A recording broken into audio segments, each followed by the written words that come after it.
Curfew naman po sa isang sitio sa Barangay Embarcadero, Mangaldan, Pangasinan, posibleng ipatupad dahil sa patuloy na pamamato sa mga kabahayan.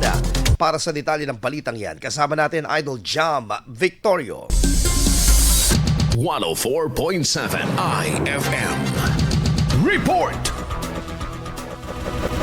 2026 na, pero hindi pa rin natatapos ang suliranin mula sa patuloy na pamamato sa mga kabahayan ng mga residente sa Sitio 4, Barangay Embarcadero, Mangaldan, Pangasinan. Mas lumalabo, umano pa yung bato dito.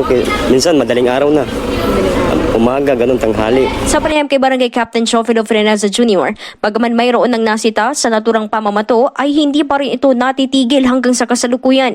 Kaya wala pang malinaw na suspect na responsable, lalo at kinakailangan din ng matibay na ebidensya. Yung nahuli nila daw, sinitil ko sila rito. May kasunduan po sila na pirmahan na sinitil namin yun.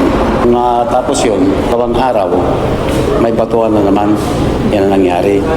Kaya sunod-sunod na yun hanggang ngayon yun. Nagsimula ang serye ng pamamato sa ilang kabahayan noong pang Oktubre 2025. Ngunit hanggang sa pagpasok ng bagong taon na hindi pa rin ito nare-resolba dahil ng pangamba ng mga residente sa kanilang kaligtasan. Kaya yung mga tao dito, natatakot silang mababas paggabi. Kasi alam mo naman yung bahay dito, panitag na yung mga bintana. Minsan may nabasagan ng salamin dito eh. Kaya yung mga tao dito, natatakot na silang lumabas, pati yung mga bata. Ganun. Sana tumigil na itong gulo na to para yung mga bata makakapaglaro na ng gabi, makapagtatambay na yung mga tao dito sa gabi. Samantala, ayon sa Barangay Council, posibleng mapilitan silang maglunsad ng curfew sa lugar sakaling magpatuloy pa rin ang pamamato. Ang maaari lang sana, tigilan na nila yung pagbabato nila. Huwag na lang hintayin na i-force namin yun.